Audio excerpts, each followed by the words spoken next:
आज संयुक्त किसान मोर्चा के आह्वान पर जो गेट बंद किया गया, रोड जाम किया गया, क्या कुछ करना चाहेंगे और क्या कुछ मांगे थी जो आपने भी साथ में? मांगे तो पिछले 16 तारीख से हम लगातार अनाउंस भी कर रहे हैं, ज्ञापन देकर डीसी को भी दे चुके हैं, मुख्यमंत्री को भी दे चुके हैं, अलग अलग सभी विधायकों का घेराव करके उनके घर पे भी हम अपनी मांगे पहुंचा चुके हैं। वो सभी को पता है कि इतने बड़े फ्लड आए, फ्लड की वजह से हमारी धान की फसल पूरी तरह से बर्बाद होगी, ट्यूबवेल खत्म हो गए, लोगों के घरों का नुकसान हो गया और पिछले साल बड़ी बरसात से नरमे कपास की फसल खत्म हो गई थी और सेम के एरिया में बहुत सारा नुकसान है। ये सभी मांगों को लेकर हमारा जो धरना 16 तारीख से चल रहा था, उसी के सिलसिले में आज जो गेट बंद किया गया था, तो आज भी उसी सिलसिले में हमने अपना ज्ञापन सौंपा है डीसी साहब से और उम्मीद करते हैं कि सरकार उस पर अच्छी गौर करेगी। तो कोई समय दिया गया हो बातचीत का या कुछ कैसे? हाँ, डीसी साहब बोल रहे हैं कि हम अगले हफ्ते बात करेंगे, क्योंकि जो हमारी जो धरने की मांगे हैं वो तो स्टेट लेवल की है, मुख्यमंत्री ही डिक्लेयर कर सकते हैं, लेकिन जो हमारी लोकल मांगे हैं बहुत सारी, फ्लड के समय में किसी के खेत में खाड़ी पड़ी गई है लेकिन उसको बंद नहीं किया गया है, और भी इस तरह से की बहुत सारी मांगे हैं। अभी धान की जो है खरीद शुरू नहीं हो रही है, कुछ बिजली को लेकर समस्या, जो भी छोटी छोटी हमारी जितनी भी समस्याएं होंगी वो हम मीटिंग में डीसी साहब से डिस्कस करेंगे। पहले गेट बंद किया गया, उसके बाद पुलिस अधिकारी के द्वारा खुलवाया गया, क्या कुछ इसको लेकर? नहीं, ऐसा कुछ नहीं है, वो सहमति बनी। डीसी साहब चाहते थे कि हम पोर्च के सामने चले जाएं, पहले एसडीएम साहब आए कि ये ज्ञापन मेरे को सौंप दो, वो हमारा फैसला नहीं था, क्योंकि हमने ज्ञापन जो है वो डीसी साहब को ही सौंपना था। तो फिर उनकी तरफ से रिक्वेस्ट आई कि डीसी साहब चाहते हैं कि हम नीचे पोर्च के सामने चले जाएं और पूरे के पूरे सभी किसानों को साथ लेकर चले जाएं। पहले उनका ये भी आया था कि आप 5 या 7 आदमी अंदर चले जाओ, दफ्तर में बैठकर बात कर लो, नहीं, क्योंकि ये धरने का प्रोग्राम था, पूरे मोर्चा चल रहा था, तो सभी किसानों को साथ लेकर फिर उन्होंने सहमति दी, तो फिर हम पोर्च तक गए। तो आगामी कुछ क्या किया गया है? अभी 1 हफ्ते का समय दिया, अगर उसके बाद भी कोई मुआवजा या अन्य चीज़ें पूरी नहीं होती तो उसको लेकर कोई तैयारी की गई और रणनीति बनाई गई है? देखिए, ये संयुक्त किसान मोर्चा राष्ट्रीय लेवल पर 2 स्तर पर काम कर रहा है, एक पॉलिटिकल, एक नॉन पॉलिटिकल।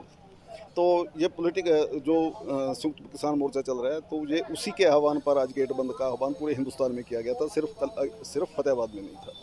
अब आगे की रणनीति संयुक्त किसान मोर्चा अराजनीतिक में भी डिस्कस की जाएगी और संयुक्त किसान मोर्चा जो चल रहा है उसमें भी डिस्कस की जाएगी।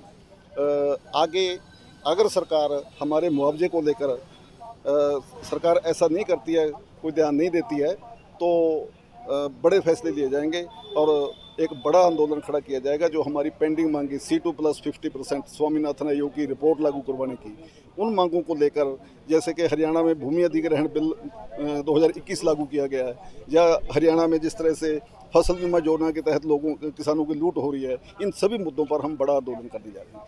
क्या नाम है जी? जर्नैल सिंह मलवाड़ा, प्रधान भारतीय किसान यूनियन खेती बचाओ। संयुक्त किसान मोर्चा के द्वारा आह्वान किया गया था, डीसी दफ्तर का घेराव किया गया, तो उसको लेकर गेट बंद भी किया गया, क्या कुछ मांगे हैं जो आपने रखी हैं?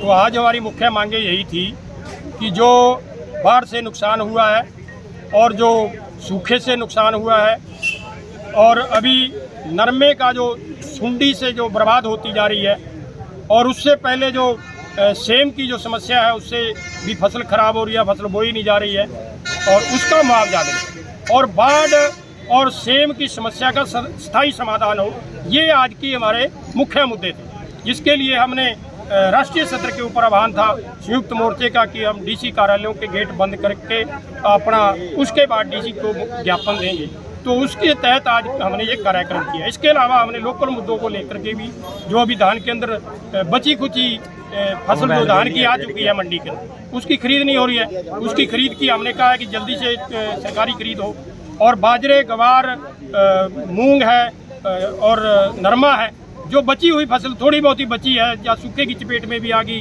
बाढ़ की चपेट, मतलब उसको भी प्रशासन सरकार खरीद नहीं रहा है मंडी के अंदर, उसकी भी सरकारी खरीद हो। और जो आने वाले समय के अंदर हम हर बार देखते हैं कि किसान को खाद नहीं मिलती, किसान को बीज नहीं सही मिलता, किसान को स्प्रे सही नहीं मिलती, तो हम आज के इस मौके के ऊपर, पड़ाव के मौके, धरने के मौके के ऊपर डीसी को इस बात का भी ज्ञापन दिया है कि किसानों को बढ़िया खाद मिले, बढ़िया बीज मिले, बढ़िया स्प्रे मिले, वो मिनी बैंक, कोऑपरेटिव सोसाइटी जो है और जो सरकारी दुकानों हैं उनके माध्यम से व्यवस्था करे सरकार, ताकि ये जो प्राइवेट लुटेरे जो नकली खाद, नकली बीज, नकली स्प्रे खरीद करके किसानों को लूट रहे हैं, उनसे बचाया जा सके। तो ये आज के हमारे मुद्दे। तो कोई ज्ञापन दिया है डीसी साहब को जी? डीसी साहब को 2 ज्ञापन दिए हैं, एक तो मुख्यमंत्री के नाम से है, एक डीसी साहब के नाम से। तो कितना समय दिया, आश्वासन वगैरह दिया हो आपको? मीटिंग का एक समय बताया गया है? तो डीसी साहब ने ये कहा है कि हम 2-4 दिन में संयुक्त मोर्चा के नेताओं के साथ मीटिंग करके तमाम बातों के ऊपर चर्चा करके उनके समाधान की तरफ कदम बढ़ाएं। क्या नाम, क्या पद है जी? मैं जगतार सिंह, किसान सभा जिला उप प्रधान और संयुक्त मोर्चा जिला फतेहाबाद संयोजक।